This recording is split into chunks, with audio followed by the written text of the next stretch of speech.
Is Don here? Right here. Hey, Don. Good to see you. Hello. Excellent. Nice to meet you. Nice to meet you. Absolutely. Yeah. All right. So you know what the best part of this is for me? You don't get to ask questions. All right. So I feel like I have to start with a disclaimer. I do not know what will happen in the next 5 minutes, and I certainly cannot control anything that you do, whether it be bodily functions, like throwing things or whatever. So I'm here today to talk about the Zen of Twitter. And there are some people who blame Twitter for certain things happening in society, like say it's a coarsening of our discourse. But I have a different view, and I'm asking for you to take a step back and to think about it differently today. So what happened while you were sleeping? A very large blue bird came and laid a very large blue egg. Some of us are trying to make an omelet of that, and that is Twitter. There are 68 million tweets sent a day, about 190 monthly users.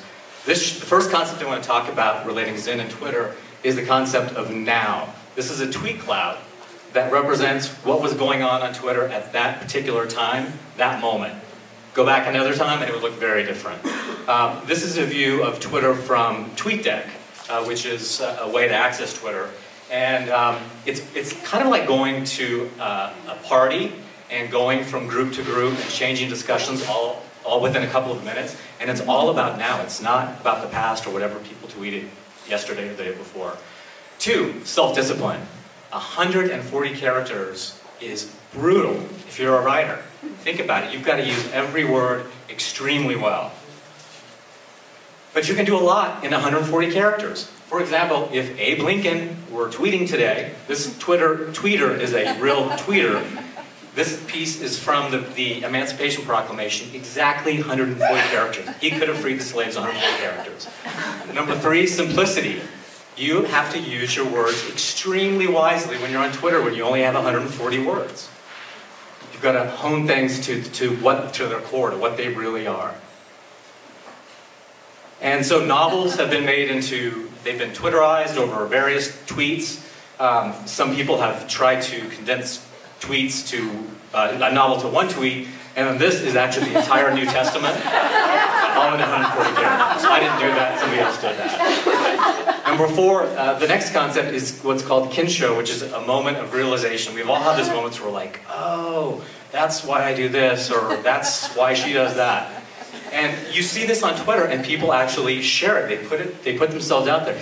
Even Lindsay Lohan has moments of sanity and clarity of Kensho. And I actually learned from this tweet. You know, maybe her manager did it, but maybe she did. And she's facing the consequences. Number 5, a river runs through it. I couldn't think of a word that was has the qualities of a river, but it flows, it changes, it's sort of random. And I forgot what else I was going to say on this slide. The next slide. Okay. So if you pour a gallon of milk into a river, somebody downstream might get a portion of that milk if they took water out of the river, or they might not. It's a good thing to think about, what are you drinking in Twitter? Are you pissing in somebody else's stream? Is your stream dry? Okay, number 6, and one of the final concepts is the concept of community. Twitter has this amazing way of connecting people. And as one Zen philosopher said, we are hurt with people, so we heal with people as well. And if you look at the kinds of people that I've met and engaged on Twitter, they range from some guy who is all about emergency management planning, not really my cup of tea, to CEOs, religious political leaders, foodies, you have it. Finally, the last concept is letting go of the controls. In Facebook, everything's nice and balanced. If you friend somebody and they friend you, you can see everything that each other says. In Twitter, you can follow anybody you want. Anybody can follow you, unless you're one of those strange people who protects their tweets, which nobody does. It kind of defeats the purpose.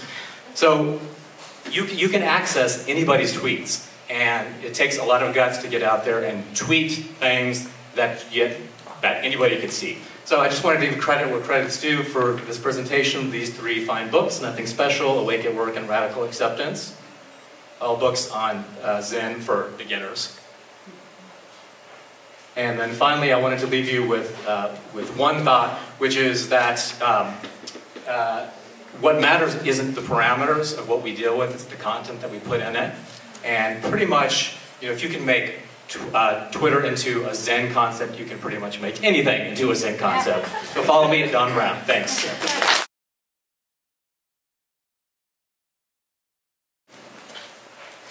Hi, I'm Michelle, and I'm here to talk about my project, which is called Smart Lifeways. And it's about living sustainably. Oh, you can't hear me good. It's about living sustainably, and that it's not that difficult, and that we actually benefit by changing the way that we live. This is a smart car, and the inspiration for the project came to me when I was actually living in Germany a little over 2 years ago. And I had this idea to drive across the country in a smart car and document all the wonderful things going on around sustainable living. There's a lot of trouble going on out there, and some of us are starting to realize it, and it's time that we start making some changes. And a lot of people think it means that you're going to live deprived, but it doesn't, and that's part of what Smart Lifeways is about, to let people know so that we don't wait till the very last moment and have to make really drastic, scary changes in our lives. So the first area I'm going to talk about is food, because I really like food. I once had an organic cafe, I liked it so much. And how we can eat well, and how this really is important for living more sustainably. Now, I know it's not always easy to eat well in this country. This is a vending machine in a hospital in Los Angeles. So this is what's available for people who are waiting to visit their friends and family who are sick. But there are options besides this kind of food. And one of the things that we recently learned about was how dangerous our centralized food system is with the egg recall that happened a few weeks ago, that we all need to remember, not that it happened and it's over and done with. One of the problems with the system is it's way too centralized. Now, we had thought when the Obamas came into the White House that we were going to see a lot of changes, and we had great PR with this beautiful White House garden that was planted, but unfortunately not much has happened in the USDA and the FDA where we really need to have changes. As a matter of fact, they're trying to approve a genetically engineered salmon for human consumption. And just to mention, nothing needs to be labeled if it's genetically engineered. So it's really important that we start taking care of real farms, otherwise we will wind up without food, and we're talking about serious food security issues when a handful of companies control all the seeds that grow the food across the world. So we have a choice. We can eat food that's been created by corporations and scientists that's really an experiment where we really don't know what the long-term effects are.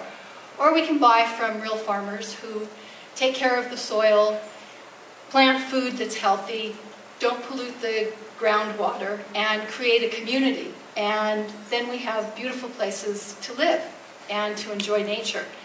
Now, the next area that I'm going to talk about is energy. Now, oh, I have a lot of time there. Now, chemicals, that's it.